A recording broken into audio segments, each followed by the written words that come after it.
राजस्थान का एकीकरण एक ऐसा टॉपिक है जहां से आपके एग्जाम में लगभग 2 से 3 क्वेश्चंस तो आते ही आते हैं। राजस्थान हाईकोर्ट एलडीसी की बात कर लो, पटवारी की बात कर लो, और भी काफ़ी एग्जाम्स हैं जहाँ पे आपके ये टॉपिक आता है। सीधे सीधे आपके यहाँ पे 2 से 3 क्वेश्चंस मिल ही जाते हैं एग्जाम में। टॉपिक छोटा ही है, ज़्यादा बड़ा टॉपिक नहीं है। ट्रिक्स के साथ हम देख के चलेंगे, आपको बहुत अच्छे से शानदार तरीके से समझ में आ जाएगा। जैसे जैसे मैं बताऊं वैसे वैसे करके चलना, पढ़ाने के साथ साथ आपके सब कुछ समझ में आ जाएगा। आपके एग्जाम में 2 नंबर तो पक्के हो जाएंगे। तो इस तरह से इस टॉपिक को करके चलेंगे। छोटा टॉपिक है, अच्छे से आपके समझ में आ जाएगा। जो जो चीज़ें बोलूँ ध्यान देना, अच्छे से उनको सुनना, समझ के चलना। सबसे पहले दोस्तों हम बात करते हैं राजस्थान के एकीकरण की। राजस्थान का एकीकरण क्या चीज़ है? ब्रिटिश भारत की बात है। जितना जो भी सब कुछ मैं बता रहा हूँ ब्रिटिश भारत के बारे में बता रहा हूँ। 1900 की बात है। जैसे हम बात करेंगे तो 1950, 1947 उस समय की बात करेंगे हम। ब्रिटिश भारत में दोस्तों उस समय टोटल 565 रियासतें थी। रियासतें क्या थी? जैसे मान लो जयपुर है, जोधपुर है, बीकानेर है, ये सारे रियासतें हैं। अब हम इनको शहर बोल रहे हैं, जो भी बोल रहे हैं, लेकिन उस समय इनको रियासत हम बोलते थे। टोटल भारत में कुल 565 रियासतें थी। भारत की बजाय हम ब्रिटिश भारत बोले तो और ज़्यादा सही रहेगा। ब्रिटिश भारत में कुल 565 रियासतें थी। 565 में से 562 रियासतें थी जो इस एकीकरण में शामिल हो रही थी। 3 ऐसी रियासतें थी जो अपना पृथक अस्तित्व रख रखी थी, उनका अलग ही अस्तित्व था। हैदराबाद, जूनागढ़ और कश्मीर, ये 3 ऐसी रियासतें थी जिनका अलग ही अस्तित्व था। अब हम बात करते हैं दोस्तों एकीकरण के बारे में। एकीकरण का मतलब होगा सभी रियासतों को एक करना, उन सबको एक करना। किसी भी चीज का हम काम करते हैं तो उसका विभाग बनाया जाता है। ऐसे ही एकीकरण के लिए विभाग बनाया गया। रियासतों को एक करने के लिए रियासती विभाग का गठन किया गया। रियासती विभाग का गठन किया गया। रियासती विभाग के अध्यक्ष सरदार वल्लभ भाई पटेल को बनाया गया और इसका सचिव वीपी मेनन को बनाया गया। एग्जाम में पूछा जाता है रियासती विभाग का सचिव किसे बनाया गया? वीपी मेनन को रियासती विभाग का सचिव बनाया गया। 5 जुलाई 1947 ईस्वी को रियासती विभाग की स्थापना हुई थी। 5 जुलाई 1947 को रियासती विभाग की स्थापना हुई। अध्यक्ष सरदार वल्लभ भाई पटेल को बनाया गया और इसका सचिव वीपी मेनन को बनाया गया। रियासती विभाग ने इन्होंने क्या डिसीजन लिया? अगर आपकी जनसंख्या 10 लाख से अधिक है और आपके जो सालाना इनकम हो रही है वो 1 करोड़ से अधिक है तो आप अपना पृथक अस्तित्व रख सकते हो, अलग से आप रियासत हो सकते हो, अपना अलग से इसका संचालन कर सकते हो। राजस्थान की बात करेंगे हम तो राजस्थान में केवल 4 ही ऐसी रियासतें थी जिसकी जनसंख्या 10 लाख से ज़्यादा है और वार्षिक आय 1 करोड़ से ज़्यादा है। जयपुर, उदयपुर, जोधपुर, बीकानेर। जयपुर, उदयपुर, जोधपुर, बीकानेर राजस्थान की केवल 4 रियासतें थी जो अपना पृथक अस्तित्व रख सकती थी। रियासती विभाग ने जो निर्णय लिया उस निर्णय के अनुसार। अब बात करें दोस्तों राजस्थान में कुल कितनी रियासतें थी और कितने ठिकाने थे? तो दोस्तों राजस्थान में कुल 19 रियासतें थी और 3 ठिकाने थे। ठिकानों की दोस्तों हम बात करेंगे तो कुशलगढ़, नीमराना और लावा, ये 3 ठिकाने थे। लावा जो वर्तमान में टोंक में पड़ता है, उस समय लावा जयपुर के अंतर्गत आता था। तो 19 रियासतें थी और 3 ठिकाने थे। राजस्थान के एकीकरण के समय की हम बात कर रहे हैं। और दोस्तों एक था चीफ कमिश्नर द्वारा शासित प्रदेश अजमेर मेरवाड़ा प्रदेश, जो कि सी श्रेणी का राज्य था। अब ये श्रेणियां क्या थी दोस्तों? उस समय 3 श्रेणियां चलती थी, ए श्रेणी, बी श्रेणी और सी श्रेणी। ए श्रेणी का मतलब हो गया दोस्तों जहां पर गवर्नर जनरल बैठेगा। बी श्रेणी का मतलब होगा जहां पे राज प्रमुख होगा। राजस्थान बी श्रेणी के अंतर्गत आता था। और सी श्रेणी का मतलब हो गया जो चीफ कमिश्नर द्वारा शासित प्रदेश होगा, उसको हम सी श्रेणी के अंतर्गत लेंगे। तो अजमेर मेरवाड़ा प्रदेश सी श्रेणी के अंतर्गत आ जाएगा। अजमेर मेरवाड़ा प्रदेश के बारे में थोड़ा सा मैं और बता दूं आपको। तो दोस्तों अजमेर मेरवाड़ा प्रदेश की अलग विधानसभा थी जिसके 30 सदस्य थे और जिसका एकमात्र मुख्यमंत्री हरिभाऊ उपाध्याय था। हरिभाऊ उपाध्याय जो त्याग भूमि नामक समाचार पत्र के संपादक थे। एग्जाम में पूछा गया था त्याग भूमि समाचार पत्र के संपादक कौन थे? हरिभाऊ उपाध्याय त्याग भूमि समाचार पत्र के संपादक थे। अब दोस्तों हम बात करते हैं राजस्थान के एकीकरण के बारे में। राजस्थान का एकीकरण कितने समय में पूरा हुआ? सबसे पहला क्वेश्चन तो यही है कि राजस्थान का एकीकरण कितने समय में पूरा हुआ? राजस्थान का एकीकरण 8 वर्ष 7 माह और 14 दिन में पूरा हुआ। 8, 7, 14 याद रखने हैं। 8, 7, 14, 8 वर्ष 7 माह और 14 दिन में राजस्थान का एकीकरण कंप्लीट हुआ। अब ये 7 चरण हैं, 7 चरणों में राजस्थान का एकीकरण कंप्लीट हुआ था। 7 चरणों के बारे में ही बार बार एग्जाम में क्वेश्चंस आते हैं, काफ़ी बार पूछे जाते हैं और इन्हीं 7 चरणों से पूछे जाते हैं।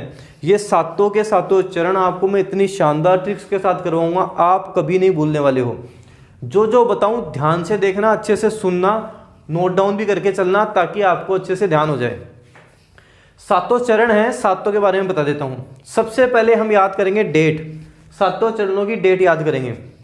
आपको बोलना है 18, 25, 18, 30, 15, 26, 1, 18, 25, 18, 30, 15, 26, 1, एक दो बार बोलोगे, रिपीट करोगे, अच्छे से याद हो जाएगा।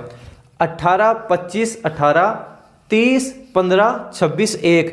अगर आप लोग इसको ऐसे याद करने बैठोगे, कोई बिना ट्रिक के याद करने बैठोगे तो 2 दिन याद रहेगा, तीसरे दिन पूरा का पूरा एकदम साफ हो जाएगा। जो ट्रिक बता रहा हूं उससे देख कर चलना, कभी नहीं भूलने वाले हो, दिमाग में एकदम अच्छे से बैठ जाएगा। 18, 25, 18, 30, 15, 26, 1, ये 7 चरणों की हमारे पास डेट हो गई। अब बात करते हैं महीने की। महीने के लिए आपको एक ट्रिक याद रखनी है, मामा अम्मा मंजन करती है। इस ट्रिक में 7 के महीने हमारे कंप्लीट हो जाएंगे। मामा अम्मा मंजन करती है, काफ़ी आसान ट्रिक है। मामा अम्मा मंजन करती है। मामा, मामा से होगा मार्च मार्च, तो पहले और दूसरे चरण में होगी मार्च मार्च। अम्मा, अम्मा से अप्रैल मार्च। मंजन, मैं से मई, जय से जनवरी और न से नवंबर। ये दोस्तों 7 चरणों के हमारे पास महीने हो गए। मामा से मार्च मार्च, अम्मा अप्रैल मार्च, मंजन मई, जैसे जनवरी और न से नवंबर। 7 चरणों के हमारे पास महीने हो जाएंगे। अब हम बात करते हैं ईयर की। वीडियो के स्टार्टिंग में मैंने आपको बताया था सब कुछ हमारे 1900 में चलेगा, तो 19 तो आएगा ही आएगा, ये तो फिक्स है, 19 तो होगा।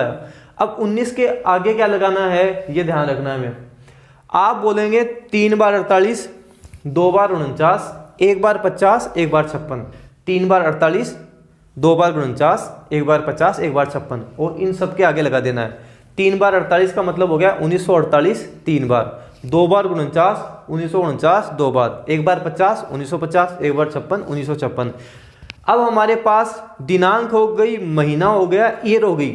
यहां से ही काफी बार एग्जाम में क्वेश्चन आ जाते हैं, तीसरे चरण की डेट बताओ, 5वें चरण की डेट बताओ, तो यहां से भी हमारे पास काफी क्वेश्चन आ जाते हैं। अब दोस्तों इसके बाद में पूछा जाता है हमसे प्रथम चरण का क्या नाम था, द्वितीय चरण का क्या नाम था। शानदार ट्रिक है, बस ये याद रख लेना, एग्जाम में 100% सही करके आओगे। एमपी से बस राजस्थान, इतना याद रखना है, एमपी से बस राजस्थान, सारा सब कुछ याद हो जाएगा। एम से हो जाएगा दोस्तों मत्स्य संघ, पी से पूर्वी राजस्थान, एमपी से हो जाएगा संयुक्त राजस्थान, बस ब से वृत्त राजस्थान, से संयुक्त वृत्त राजस्थान, और फिर आखिर में राजस्थान और वर्तमान राजस्थान। इस तरह से हमारे पास 7 चरण हो जाएंगे। ध्यान क्या रखना है, एमपी से बस राजस्थान, 7 चरण आपके याद हो जाएंगे। मत्स्य संघ, पी से पूर्वी राजस्थान, फिर संयुक्त राजस्थान, वृत्त राजस्थान, संयुक्त वृत्त राजस्थान, राजस्थान और वर्तमान राजस्थान। ये 7 चरणों के नाम हो गए। ये वो चीजें हैं जो रटने बैठोगे याद नहीं होने वाली हैं। ट्रिक को अच्छे से देखा, इंप्लीमेंट किया, लिखा, इसको आपके याद हो जाएंगे, कभी नहीं भूलोगे इन चीजों को। अब दोस्तों जो शुरुआत के 4 चरण हैं उनमें से पूछा जाता है कि प्रधानमंत्री कौन था। प्रथम चरण में प्रधानमंत्री कौन था, तीसरे में कौन था। आपको बस इतना याद रखना है, शोगो माही, शोगो माही, बस इतना ध्यान रखना है। माही वैसे महेंद्र सिंह धोनी को बोलते हैं, तो ऐसे ध्यान रखना, धोनी सो गया, सोगो माही, बस इतना ध्यान रखना है। शो से हो जाएगा शोभाराम कुमावत, गो से गोकुल लाल असावा, माँ से माणिक्यलाल वर्मा, और ही से हीरालाल शास्त्री। शो से शोभाराम कुमावत, गो से गोकुलाल असावा, माँ से माणिक्यलाल वर्मा, और ही से हीरालाल शास्त्री। एग्जाम में पूछेगा चौथे चरण में प्रधानमंत्री कौन था, शोगो माँ ही से हीरालाल शास्त्री चौथे चरण का प्रधानमंत्री हो जाएगा। यहां तक सब कुछ हमने कंप्लीट कर लिया है। अगर समझ में नहीं आ रहा, दिक्कत कहीं होए तो वापस वीडियो चलाना, एक बार लिखना। अगर इस तरीके से याद किए, लाइफ में कुछ भी भूल जाओगे, एकीकरण कभी नहीं भूलोगे। अब दोस्तों बात करेंगे उद्घाटन की। एग्जाम में पूछा जाता है कि प्रथम चरण का उद्घाटन किसने किया, दूसरे का किसने किया, तीसरे का, चौथे का, 4 चरणों का पूछा जाता है। जब भी किसी चीज का उद्घाटन होता है तो हम भगवान के द्वारा उद्घाटन कराते हैं, गॉड उसका उद्घाटन करता है, इतना ध्यान रखना है। प्रथम चरण उद्घाटन गॉडगिल, दूसरे चरण में गॉडगिल, प्रथम और दूसरे चरण में हम याद रखेंगे गॉडगिल, तीसरे चरण का उद्घाटन में हम याद रखेंगे नेहरू। वैसे भी दोस्तों नेहरू में 3 अक्षर होते हैं, तो तीसरे चरण का उद्घाटन नेहरू, JL नेहरू, जवाहरलाल नेहरू, JL नेहरू, ऐसे याद रखना है, 3 अक्षर होते हैं और जवाहरलाल नेहरू ने किया था।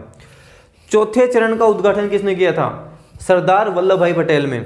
सरदार वल्लभ भाई पटेल में 4 अक्षर हैं, सरदार में कितने अक्षर हैं, 4, तो इस 4 से याद रखना, सरदार वल्लभ भाई पटेल ने चौथे चरण का उद्घाटन किया था।